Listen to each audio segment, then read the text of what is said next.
Thank you for tuning in to the Walk On Pod. We'd like to take a moment to dedicate this week's episode to Mr. Reed Bellis. Grant Bellis is a close friend of the pod. We grew up together playing on the same team since 4th grade and always been one of my closest friends. His father, Reed, recently passed away after fighting ALS. Mr. Bellis was always one of the most down-to-earth and supportive people around, and I know he impacted many people's lives in a great way. On all our socials, there will be a link to where you can donate in Mr. Bellis' name to the ALS Therapy Development Institute. Any and every donation means a lot. To Grant and the Bellis family, we love you, are here for you, and we always will be. Thank you for allowing us to take this moment to honor his life. Thank you for tuning back in to the Walk On Podcast. This is episode 5, and we have our first non-basketball guest with us. He's still related to us in a way, though. We went to Big Sky schools all together, except for Jared. He's from the greater Sacramento area, and we just have a few friend ties that know him. And if you were tuned into NFL preseason, you would have saw him catch a few passes last week. We got Kevin Kassis of the Seattle Seahawks with us today. How's it going, man? Going good. It's going good. Yeah, excited to join you guys. Happy to have you, man. Big time. Yeah, Tommy feels good. He's got another Trojan alumni over I here. got the Oak Ridge shirt on right now. Oh, you just got for the this Oak Ridge. I moment. didn't even see it. There we go. Yes, sir. There we go. What class were you, Kevin? I know you're. I was 2016. Okay, so he's a year older than me. Yeah. That actually kind of segues into what I kind of wanted to ask you first. We talked about on our first episode how kind of, I'm from Folsom. I went to visit Delago, and when people hear Folsom, they think of Folsom football, and I know that's a rival for you guys over at Oak Ridge. So what was kind of going into those games against Folsom? How was your mindset different than someone else? Yeah, it's actually funny. I was just talking to someone about like the Folsom Oak Ridge. I guess it's a rivalry, but I can't even remember the last time that Oak Ridge has beaten Folsom in it's been a minute in a legit football game. Like growing up, we always beat them in junior Trojans and whatever. But yeah, in high school, I don't know. I think it's an element of that they get some guys from I know they had a few guys from Reno, and they're able to kind of recruit some guys. So they're pretty good, and that rivalry was pretty intense. And dude, hopefully one of these days they can we were so close. We were so close my senior year. Yeah, I've seen that. I thought it was because my senior year they kind of handed it. So I guess it was close in the beginning. They kind of ended up pulling away, but I feel like there's been a few where it's kind of come down to the wire. We missed a field goal at regulation to tie it and go to OT. Damn. Yeah. And we were cooking them all game long too. I remember too much. You guys definitely had some good battles. That was that the Jake Browning, Ian Book days too? Yeah. So my junior year, that's when they had Jake Browning, and then that was I think they put 40 points in us in the first half. So. Yeah. I think we scored once, and you would have thought that we had won the section championship or something. It was off of a trick play too. It was a double reverse, flip, and we somehow scored. But yeah, my senior year, man, who was our quarterback? But that's when they had. Honestly, I've never been affiliated with a game where an offensive lineman has taken over the game, and that's when they had what's his name, Jonah. Yeah. That was I've never seen an actual lineman take over game where it's we can all they had to do was run behind him. Yeah, it was insane. That's a big boy. Yeah, big boy. I think this is kind of perfect that segues into what I want to ask. So kind of talk to us. So we're all basketball players here, obviously. So the recruitment process in football is way different, I'm sure. So kind of talk to us about how you ended up at Montana State and just that experience and how that worked out for you. Yeah. So I guess I wasn't heavily recruited coming out of high school. It's really based off of I'm sure for basketball where you have the AAU circuits and all that. I'm not 100% sure. I'm sure that's plays into recruiting and stuff. But for football, it's just based off your high school team, and I had some interest from schools, and I got walk-on offers from. Some Pac-12 schools, and then a couple Mountain West. And then I I actually wasn't sure if I was going to keep playing football because I was kind of frustrated with, the idea of going somewhere and being that, punching bag. So, Definitely. so it was late and, right before signing day, in January, a few weeks actually before signing day, I got a random call from a 406 number, which is the Montana area code. And, they brought me out for a visit. And, technically, I guess, in the Big Sky, they can kind of break up scholarships and whatnot. And they were able to give me, like, I'm not kidding, I think it was, if it was 30%, I don't know. It was low. So basically out of state and everything, I was a walk on, going up there and stuff. So Okay, I didn't even know that. yeah, so I got, I had decent grades in high school, so I got some academic money and whatnot. But they literally, if they had the lowest possible scholarship they could get me, they did. So, but basically out of state, it basically came out to, it wasn't cheap. So I was kind of like, they showed the most interest. The coaching staff kind of convinced me, and they were kind of going through a rebuild. So I was like, I guess I flew back from Montana to Sacramento, and I got off the plane. I was like, had a weird feeling. I'm like, I guess I'm gonna just called him up right back up, and I was like, yeah, I'll come. So that's kind of why I ended up there. Yeah, it's perfect for the pod. Yeah, no, that's lovely because so we talked about our stories. Tommy's a walk on at Idaho State. I walked on at NAU, so it kind of fits perfectly. So all kind of a little walk on club over here in the Big Sky. But how did you like Bozeman up there? Dude, I loved it. I think coming from California and not really knowing what Montana was like, I was a little skeptical, but man, it's so awesome. There's so much cool stuff to do outdoors, and it's just a great kind of cool college town too. It's freezing out there. I think that's the coldest town in the Big Sky. Yeah, I think it's got even more than Weber. Man, it was like -4 when we were there. There was a game once when we were pulling up to the Brick, right? That's what the arena's called. Yeah, the Brick. Yeah, we were pulling up to the Brick, and I get out the bus and literally just drop straight into some snow. I was like, "How do we even drive up here? Like, this is ridiculous!" And I was shivering from like the 10-foot walk just to inside. It was awful. Yeah, we had we had a couple because we would catch kind of like the tail end of like our games and stuff.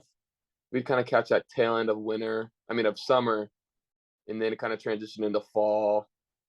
And then we really didn't. We had a few games that I think our coldest game was probably in the 20s, low 30s, and then we finished up right before winter really picked up. But I guess my senior year we went pretty far in the playoffs, so I think we played in mid-December. So practices, we didn't have an indoor facility, so yeah, we had a practice. I think it was like -2 outside. So goodness, that was brutal.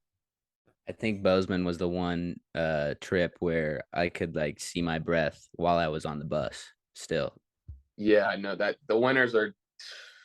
I kind of lucked out when I was there. Like the winters, like they're definitely cold, but they weren't too like what I was told, they weren't too bad. So I guess I kind of believed it. But yeah, it was definitely cold. Yeah, it was brutal. I couldn't even imagine catching a pass in that. in that way. Yeah, no, that was. Yeah, shoot.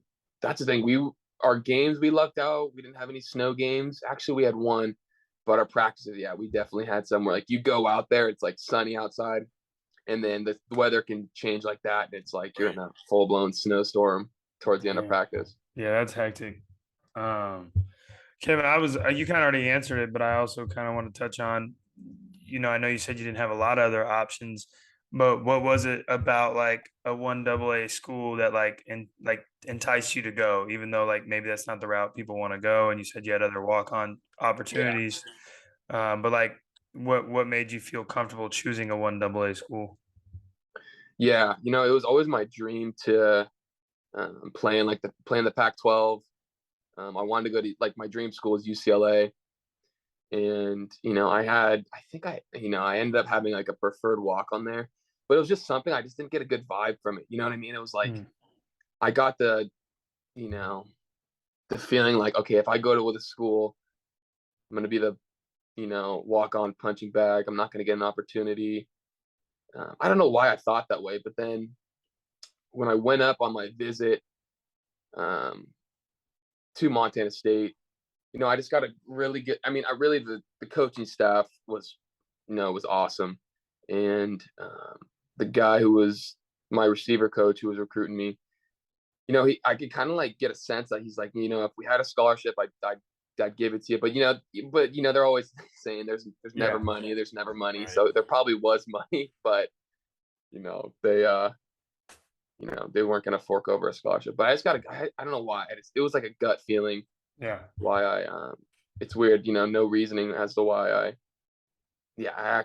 don't know why I chose to go to Montana State, but I said like the best, the best feeling. Yeah. Maybe that's why, because you just went with your gut, and it's like obviously it worked out great for you. I think that's like the toughest thing is like, I'm sure it's tougher for football, just the way the positions are and how things work, but just being comfortable with that decision. And it's all about like, that feeling comfortable with that staff, as far as like, you really have to like trust them. And I like tell kids like you're recruiting them as much as they're recruiting you, kind of thing. No, 100%. Because they made it, they gave me a good sense of like, I guess, comfort being up there, where I trusted the coaching staff, and like they honestly, that was probably the main reason as to why I decided to go there. Because I wasn't going up there because there was beaches and a big city vibe, so it was like, that's for sure. Yeah, it was really the coaching staff that. So yeah, if there's any advice out there to people, who are just want to get an opportunity to go somewhere where you feel comfortable with the coaches. Yeah, definitely. So how long did it take for you to really get cooking up in Bozeman and get the opportunity on the field to where you were able to shine? Yeah, so I like to tell this part of my journey and whatnot. So I finished up high school, and I've always been I was told by people, normally you go up in the summer and stuff and you work out with the team and you do all the whatever lifts and running, and you get ready you do what we call player run practices. I'm sure basketball is something similar. Mm-hmm. So I remember I texted my receiver coach. I was like, hey, like, when am I supposed to come up for summer training and whatnot? And he's like, oh no, you're gonna come August 2nd, right before we start training camp.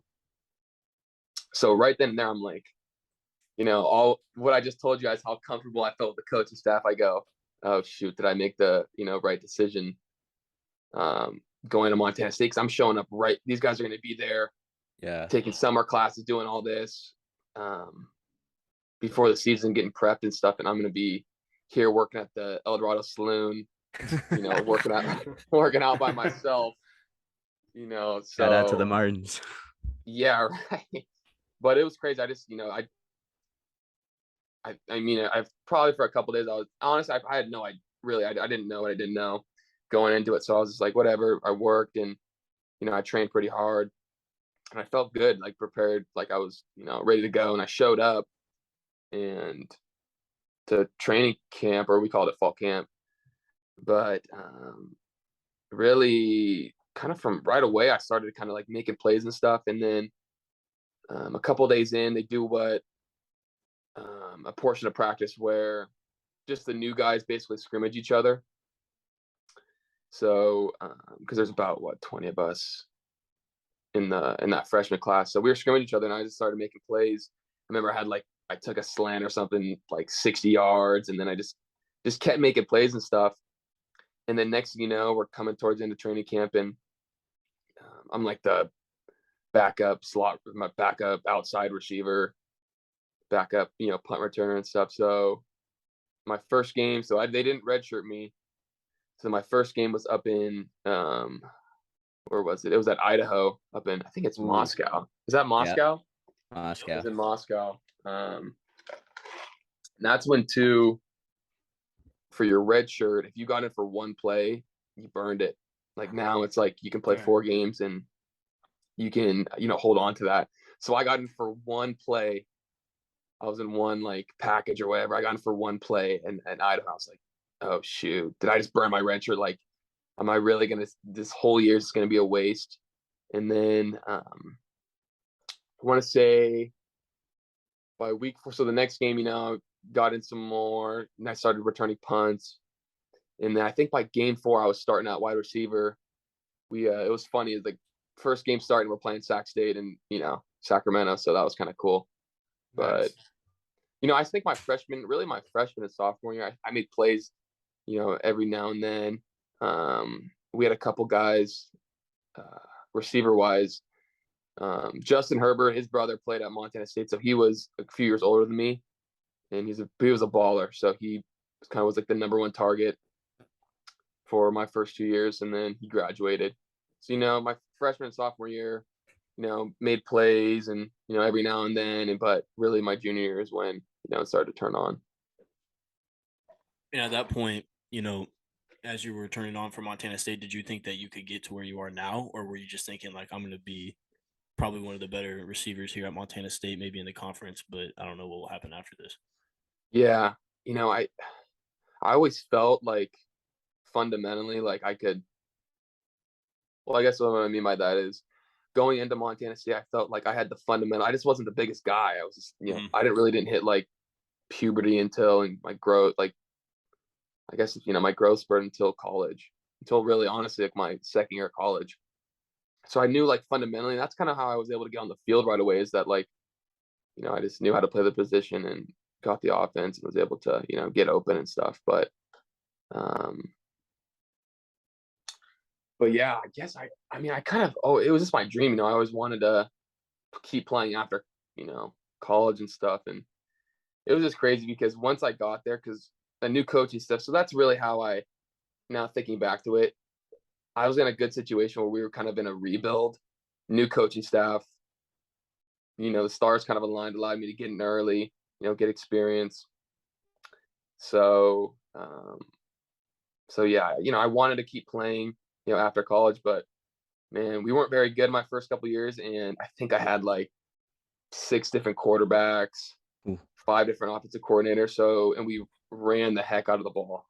So that's what made it tough. And honestly, going into towards the end of my senior year, like I had good stats and stuff, but I mean, coming from Big Sky school, I didn't have 1,600, Cooper Cup numbers.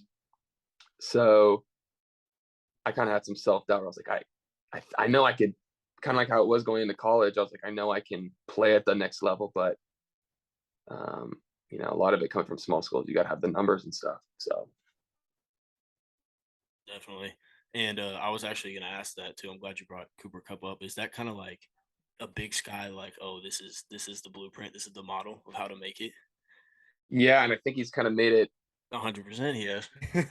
Made it somewhat tough, where it's like the only way you can make it from the Big Sky is be a high receiver draft pick is the numbers he put up are just ridiculous. Yeah. So it's like, so yeah, and it's like I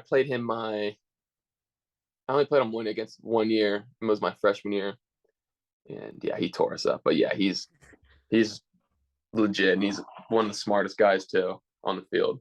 Right. And Eastern's always usually a powerhouse too, right? Yeah, I never beat Eastern. Eastern's has been pretty good. When did you guys, because Montana State's a powerhouse now, correct me if I'm wrong, were they not in the FCS championship last year? They were, yeah. Yeah. So my first year, like I was saying, we were going through a rebuild. We were bad. We were, what were we? Like 4-7. The next year we were not very good. We were like 5-6. And then my junior year, we were better. We went to the playoffs for the first time.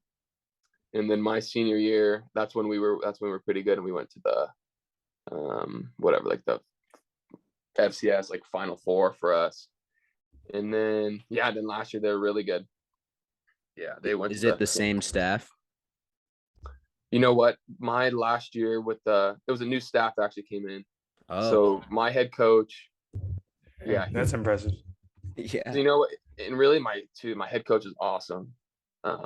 He kind of had put the pieces all together. We were stacked, and we had a really good, a super good, linebacker who got picked up in the second round. this year. So they had him and a bunch, and then there's another kid too who's playing for the Rams right now, who's actually receiver, who I played with. He had a really good senior year, and he actually is like leading the preseason right now in receiving yards. So they were stacked. So my head coach, he left, but he had all the pieces together. So the guy who came in, he kind of had it all set up. Just had to not fumble it. What's that? I say he had to just not fumble it. Exactly, and that was kind of the, I guess, kind of the joke. It's like, dude, like anyone, like I guess, like a trained monkey go there and coach.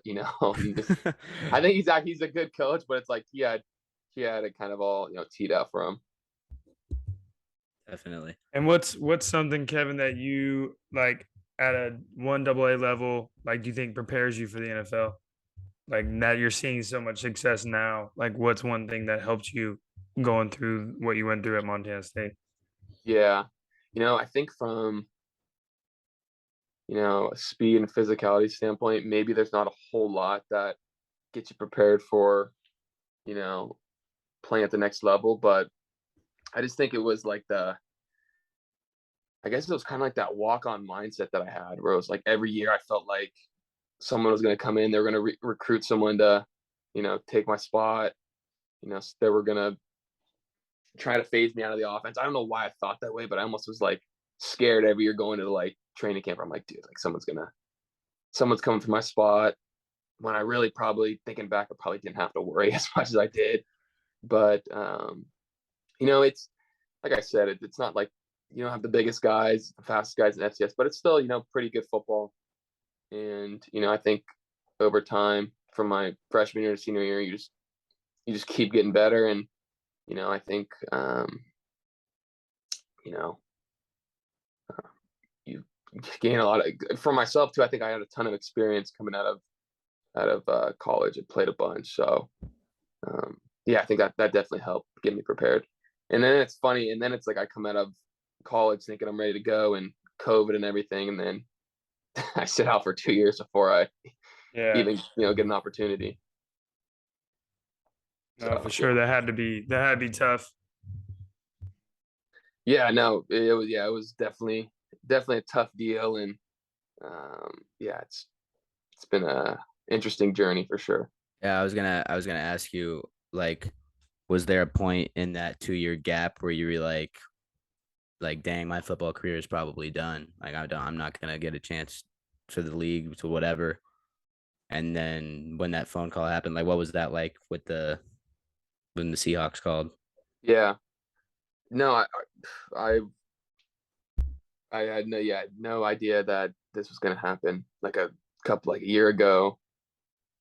Yeah, if you would have asked me a year ago, I would have said there's no chance, and that this is I'll be playing football again, because I was working. I just had gotten a job, and had no intentions of playing football again. I really don't know what got me. I mean, I always had the itch to keep playing, and then I finally just like got the best of me. I'm like, dude, I just got to get this one last shot. So then it was cool. So then I started training again, and I love just like that process building up to a season or a pro day, where it's fun. You just like dedicate so much time just to training. And then so I went up, I did my pro day, and then waited for the draft to come by, because I wasn't draft eligible, but that's kind of when you'd find out if I was gonna get a shot. And then a week went by, I didn't hear anything after the draft, and then I was ready to just stop playing altogether.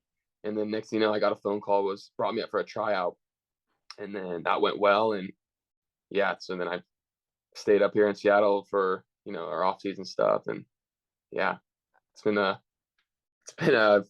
interesting journey getting to this point for sure. So I know you mentioned like physicality and athleticism and stuff, but what would you say are some of the other biggest differences from playing in the Big Sky to where you are now? Yeah, so definitely, like I said, physicality, speed. It's a lot faster, but the playbook too, and just like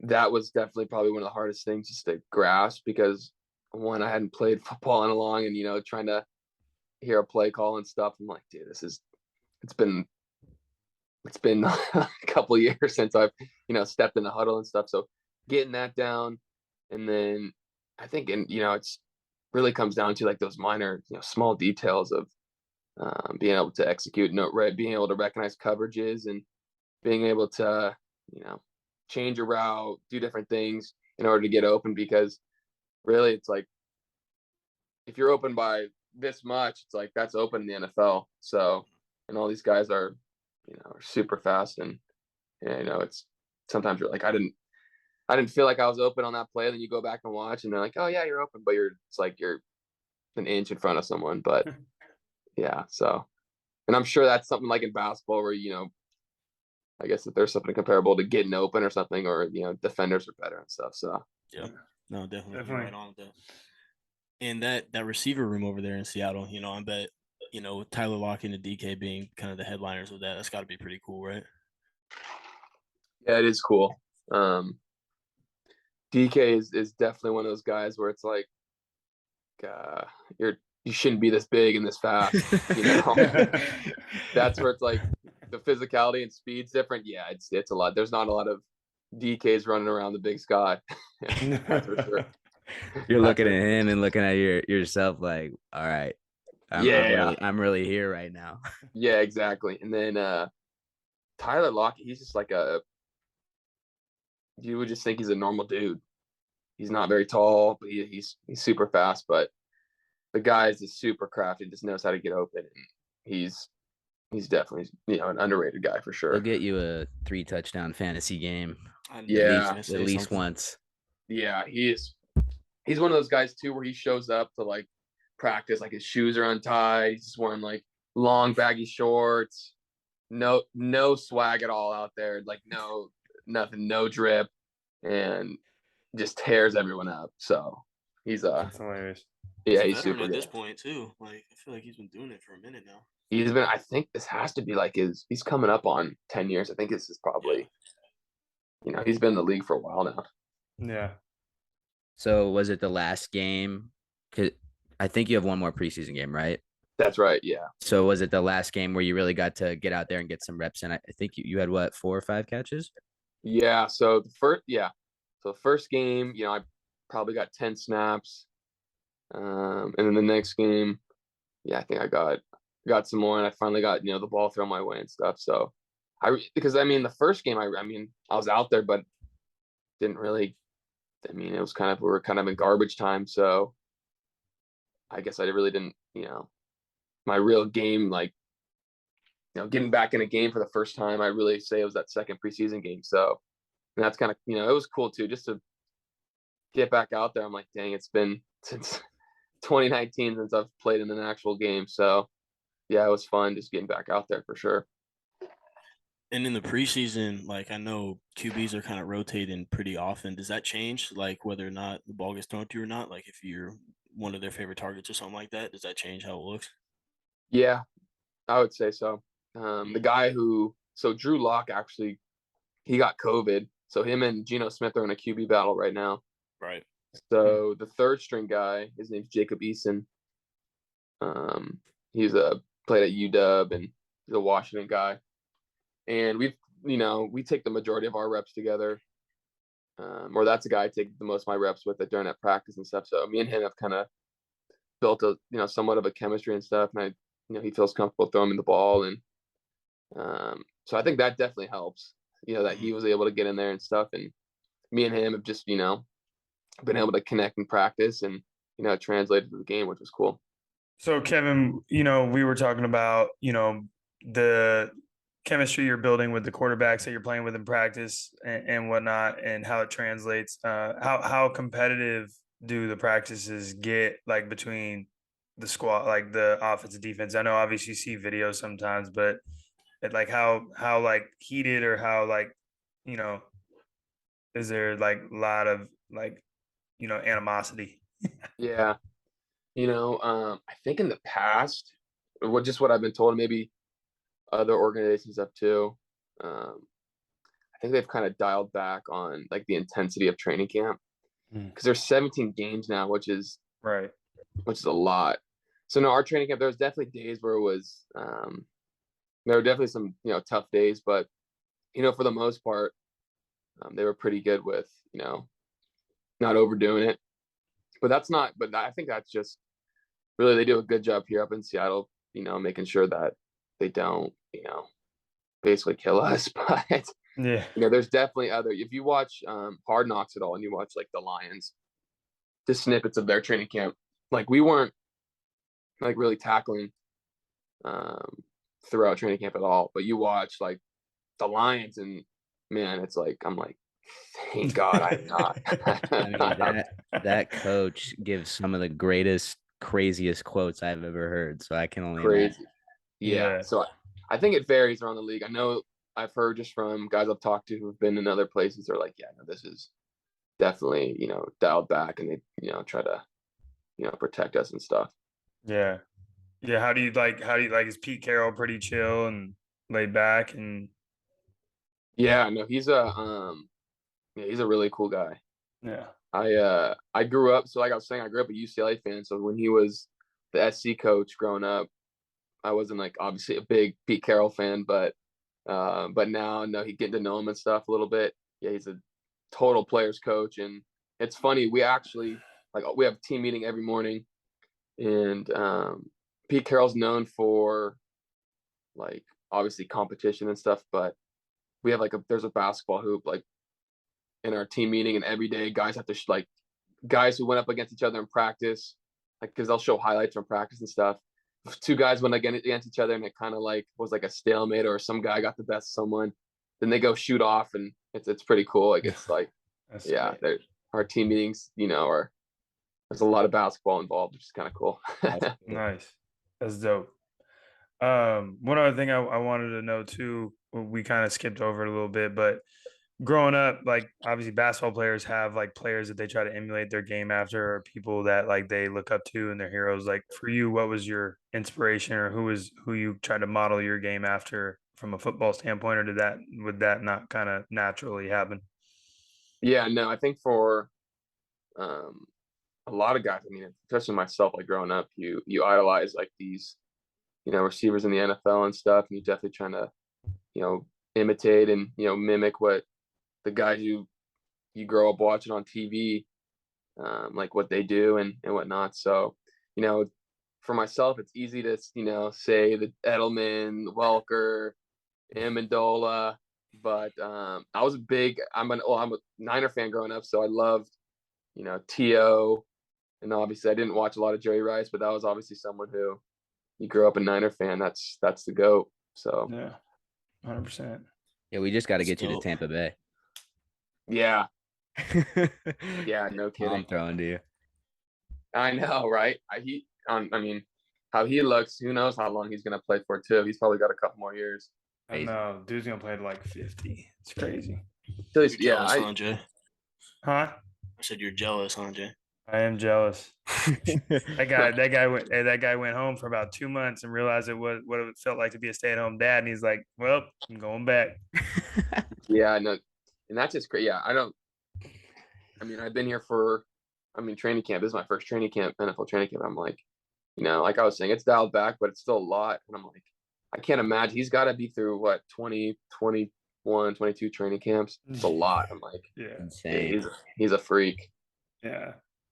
Yeah, before we hit the starting five, like as the preseason and the training camp's coming to a close, like I'm sure you've been attacking this whole process kind of with that walk-on mindset, and just like, how are you feeling going into this last preseason game about moving forward with the Seahawks and the NFL career? Like, just kind of let us know about that.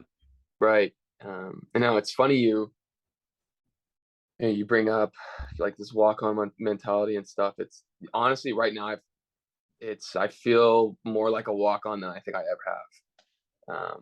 Obviously being a guy who's not supposed to, make the roster, or all the odds are stacked up against me. I feel like I'm a walk-on right now for sure. You kind of get, I think everyone, you kind of get treated like a walk-on at times, and it's just been, but it's been a super, super cool experience. I think going into this last game, it's so important to be able to put good film out there, because really you're auditioning for not only the Seahawks, but for Everyone, right? pretty much everyone. Yeah. So last week was, nice to be able to get some catches and stuff and put some good stuff on film. So really it's like my mindset's like, doing everything I can to try to stay around in Seattle. But at the same time, it's like, it's a business. So it's like, you got to, try to put this best film as you can out there so that other teams notice as well. For sure. Definitely. Yeah. Yeah. So wait, Tommy, oh, go ahead. I was going to ask you guys. So, if you guys just quickly or whatever, however detailed you want to get into it, what's the walk-on life for basketball? I mean, I'm sure can't be, I think being a walk-on in general, it's not easy. So what's it like for basketball? Go ahead first, Luke. Yeah. So for me, I said this a couple times now, but the reason why I was okay and excited for being a walk-on was I really wanted to prove to myself that I belonged at this level. And so every day was kind of just an opportunity to like prove to myself, like, man, I really do. I can play at this level and I do belong here. And in that first year, so I was able to redshirt. And I remember going into the early summer meeting with Coach Murph, like saying, yeah, I want to redshirt, like use this year as a development. I remember I had a coach at a D2 tell me this. He was like, would you rather lose a year when you're 18 or when you're 22? And I was like, that makes a lot of sense. Like if you lose a year when you're 18, you're going to be one step ahead of everybody else. So I was like, Coach Murph, I want to redshirt. And he was like, like the amount of people that come into my office as a freshman and say I'm ready to redshirt is minute. And so I was just like excited for whatever it took. And like you keep saying, like get treated like a walk-on.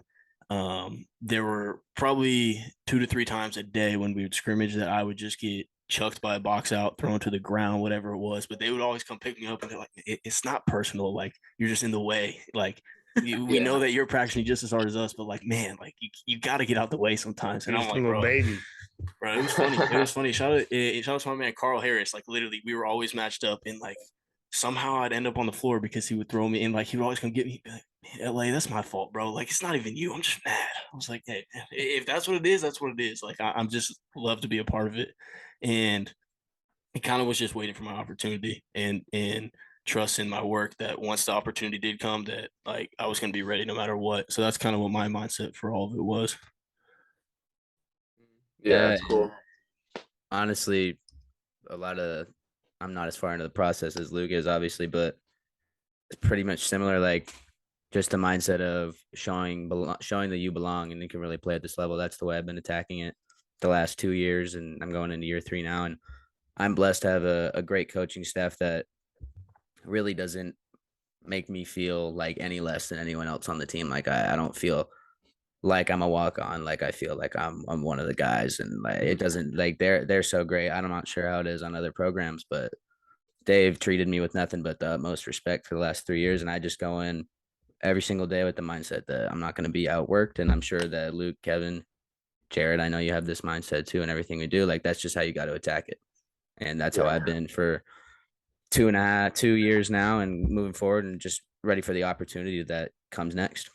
Yeah, that's cool. Yeah, because I feel like being a walk-on and stuff, it's like sometimes like for myself, I got lucky where it was like I came into a situation where we were rebuilding something, and they were looking to give opportunity to younger guys. And then sometimes it's like you could go into somewhere where they're not rebuilding and it's a strong foundation, and you might have to wait a couple of years to be able to get an opportunity. I saw that with a bunch of guys when I was at Montana State. So I just think it's cool for a lot of people to understand that for guys who are walking on somewhere, that it's not easy. And for the most part, if you're in a good organization, you're not going to get treated like any less than anyone else on the team. But in order to get on the court or get on the field, it's like people don't realize like it's not easy. Oh, 100%. Yeah. I think the other thing too, it just like I'm older than all you guys, and I've been through that stuff. And then even now from the business side, like being a walk-on, I think just helps you learn how to create something from nothing, right? Because you're going in there with nothing. There's nothing promised. There's nothing given to you. You're literally going there like on your own free will, like nothing holding you there. And like your ability to grow and create from like the bottom, I feel like for me now translating to like getting older and being done playing, it's like you feel confident in your ability to do that in any like realm. Right. Because you think about it too, it's like you've got these coaches who, this is their career, this is their livelihood. It's like you have to be able to do as a walk-on, you have to be able to prove more to the coaching staff, double than what the guy who they're banking on, to make sure that they can put food on their tables. It's for their families and stuff. Yeah, who they're paying to be there. They're literally paying to be there by giving a scholarship. Right. So the last thing I had, just came to me. I don't think you went over it. Maybe I missed it. Did you ever get the full scholarship at Montana State? I did, yeah. So that after my, so after that first semester when I had played and stuff, I got some starts and they ended up putting me on scholarship, which was cool. But I mean, still, even with that, it was like, I kind of had to, sell myself as to why I probably, I should get the scholarship and stuff. And still, it was like, it's funny. When I tell people, it's like, you see people on Twitter where it's like these kids who rack up all these scholarship offers and stuff. And then, they just post and tweet about it. And then I'm like, man, that would be so nice. For it to come that easy. But then at the same time, it's like, man, there's something kind of beauty in the, in the struggle and stuff. And so, yeah, eventually I did after that semester, I did. So, which was really cool. Cause that was kind of my thing too. It's like, I'm going somewhere, I'm going out of state. It's not cheap. So it's like, I got to make this happen or, don't know how long I can be up here. Yeah. I'm sure we both can relate to that one. Right. Yeah. Absolutely, man. Exactly. I know exactly that is. And it's good that you didn't lose that focus even after getting put on scholarship. And I like what you said about being worried. I think that's super important for anyone moving forward. And it was funny too, like before, so it was kind of like, so I was starting as a freshman, I was playing and stuff. And I think the coaching staff could notice that I was super motivated to get that scholarship. And then I remember I had a coach say something to me where it's like, well, if we put you on scholarship, you're going to lose all that motivation. And I'm like, I remember just thinking, like, is that like what kind of excuse is that to not, reward me for, contributing to the team and stuff. And then so after I heard that, I was like, I can't, regardless of if they put me on scholarship, you just can't, relax or, because it's funny. I saw guys at Montana State who came in full scholarships, thought it was going to be a super easy. Next thing you know, they're not playing football a year later because they get, kicked off the team or it just doesn't work out for them. So I think having that walk-on mentality, like you were saying, post playing sports and stuff it's good to have. 100%. Are we ready for our starting five? Let's do it after it, man. All right, so today, with Kevin here, we have our starting five wide receivers. So the thought is, if you were putting together a wide receiver starting five for basketball, what it's looking like. And then our walk-on pick is kind of like what we've been preaching about, a walk-on, someone that kind of strives in their role, but doesn't always get the credit they deserve. So that's the two picks today. Jared coming off a hot week. Right? Oh no. Will crushed last week. The week before I went 2-0. Yeah. So let's have Jared started off. Let's toss it to Jared. I don't know. This is just gonna show you my fantasy football prowess. This is what I was wondering. All right. So at the PG, we got Tyreek Hill. Yeah, that's good. Okay. At the shooting guard, at the 2, we got Cooper Kupp. We're gonna be a little small, but at the small 4, we got Jamar Chase. I like it. Do you have explanations for these, or are you just gonna roll with it?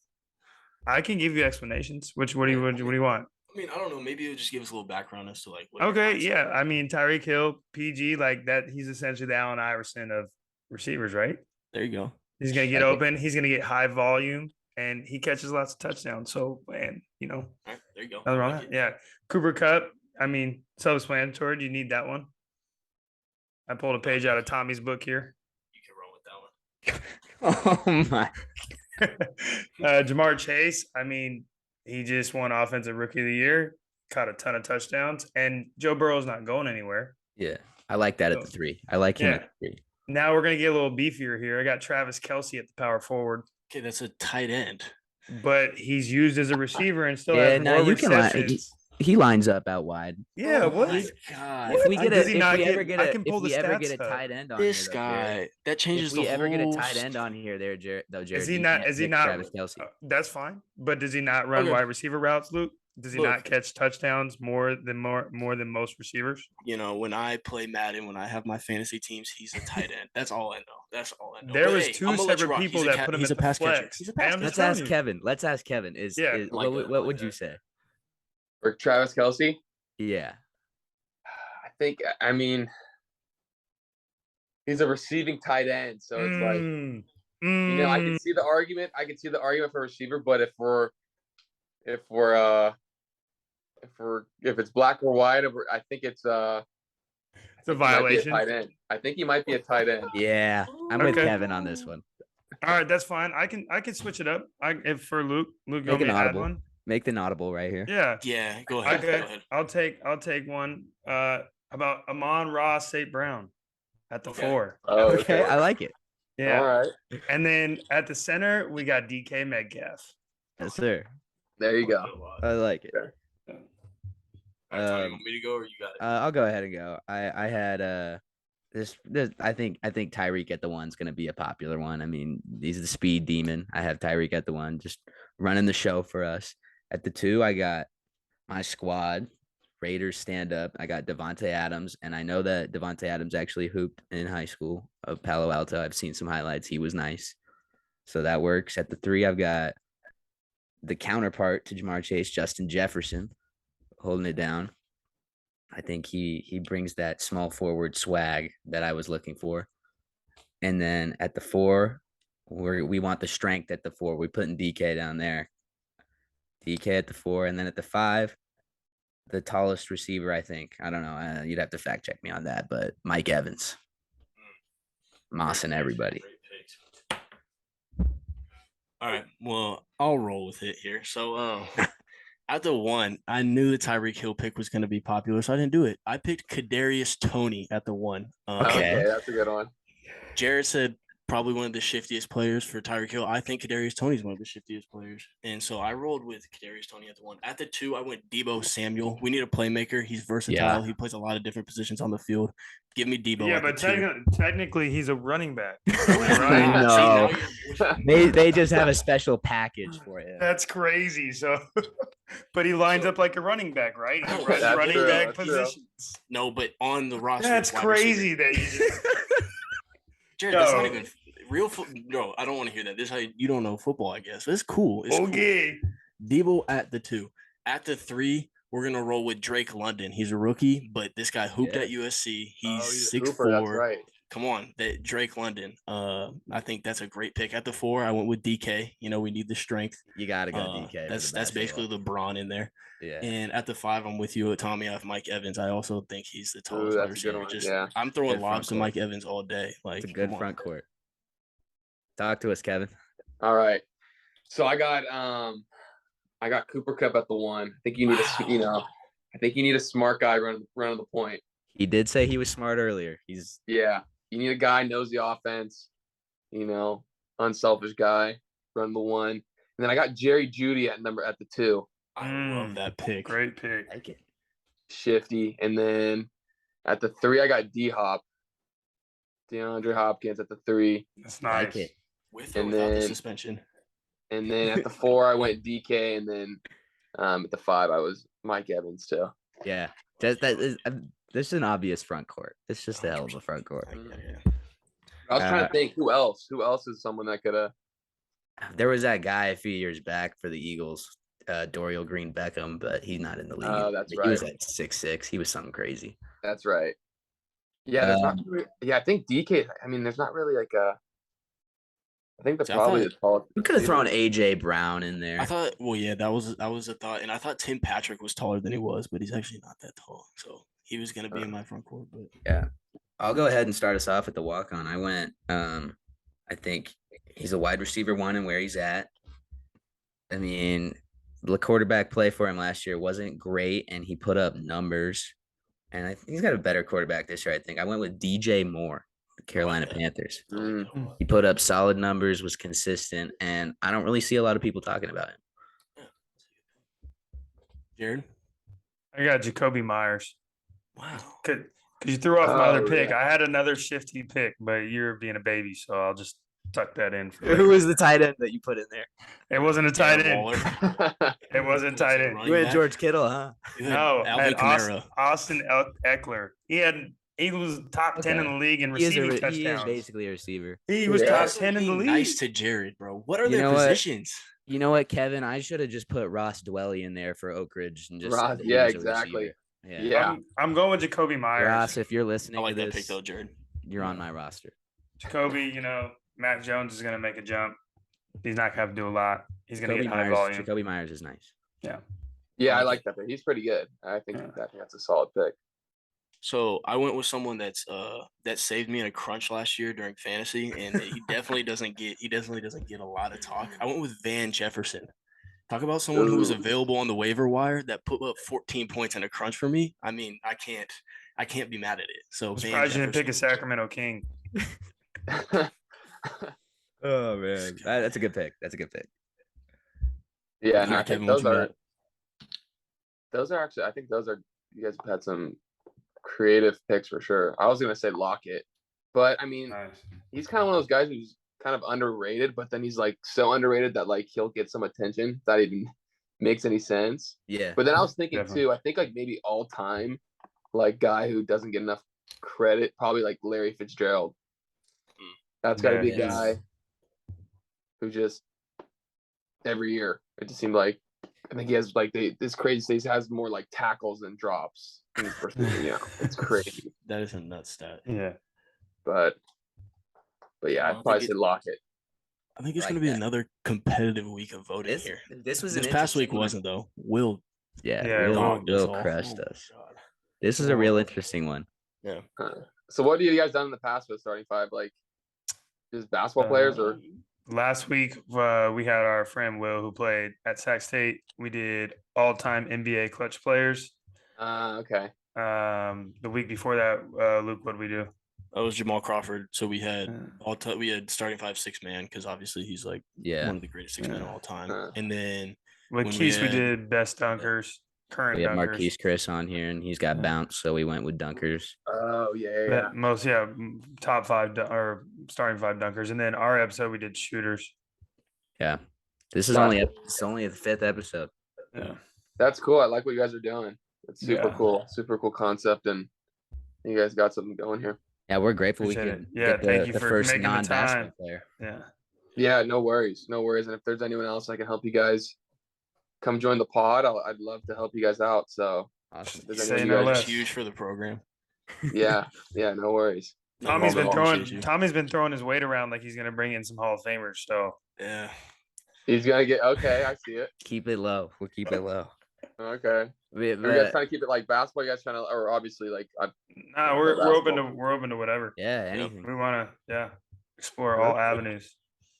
all right. Well, yeah. Let me see what I can do. I can try to help you guys out. That'd be Yeah, awesome. that'd be dope. I mean, No I know worries. Jared's just eager to drop some golf gems on us before we head out of here. Kevin, are you a golfer, Kevin? I am. Oh, Nice. wow. Are We you should have got Yes. some golf talk. Yes. Are you guys golfers or? I'm Me not. and Luke are. We like to try to be.